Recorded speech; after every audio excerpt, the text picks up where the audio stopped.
नमस्कार. आपल्याकडे आज पादाभ्यंग या विषयाला अनुसरून काही शब्द आपले ओळखीचे काका बोलणार आहेत. आपले रुग्ण पण आहेत ते, आणि त्यांचा स्वतः या पादाभंगावर किती विश्वास आहे, त्यांचं काय म्हणणं आहे या विषयावर याच्यावरती बोलूया. कारण परिणिता आयुर्वेद याच्यामध्ये आम्ही रुग्णाला फ्री सर्व्हिसेसमध्ये हे पादाभ्यंग करून देतो. कारण आयुर्वेदामध्ये पादाभ्यंगाचा खूप महत्त्वाचा विषय आहे. पण आता आपल्याकडे जे रुग्ण आहेत त्यांना स्वतःला पण पादाभ्यंगाचे खूप सारे विषय माहीत आहेत, तर त्यांच्याकडनं ऐकूया आपण. मंडळी नमस्कार. मी आता वैद्य समीर फरांजपे यांच्या वेदामृत चिकित्सालयामध्ये पादाभ्यंगाचा अनुभव घेण्यासाठी आलो. तसं आपण अधूनमधून तळपायाला तेल लावत असतो, पण गेले काही महिने 2-3 वर्ष मी सातत्याने तळपायाला तेल लावतोय. पादाभ्यंग व्यवस्थित करतो, जसं घरी जमेल त्याप्रमाणे.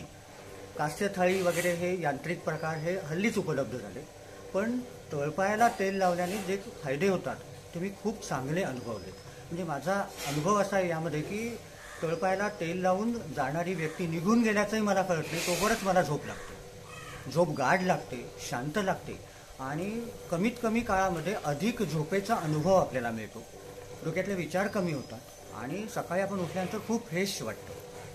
हे पादाभ्यंगाचा माझा अनुभव आहे. आणि हे असे कास्य थाळीचे जे काही उपकरणात्मक गोष्टी आता आलेल्या आहेत, तर त्याचा लोकांनी लाभ घ्यावा. आणि विशेषतः वैद्य मंडळी आता याचा पुरस्कार करतायत, हे खूप आनंदाची गोष्ट आहे. आपल्याकडे हे स्त्रियांचे जे आरोग्य आहे त्याच्या विषयावरती खूप महत्त्वाचं काम होतो. तर स्त्रियांना हे कितीपत उपयोग पडेल, जर पुरुषांना इतका उपयोग होतोय तर त्याचा? नक्कीच. कारण स्त्रियांचे म्हणून जे काही आजार असतात किंवा ज्या काही आरोग्याच्या तक्रारी असतात त्या बाबतीत विचार जर केला तर खूपच चांगलं पडेल. कारण त्यांच्या पोटऱ्या वळण्याच्या तक्रारी अनेक वेळेला येतात.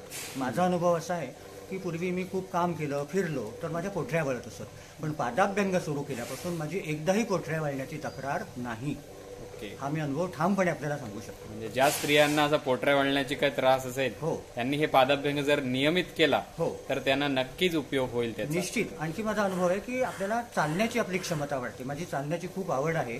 चालण्याची क्षमता वाढते, उभं राहण्याची क्षमता आपली वाढते. हा अनुभव मी घेतलाय. उत्तम उत्तम. खूप खूप धन्यवाद काका.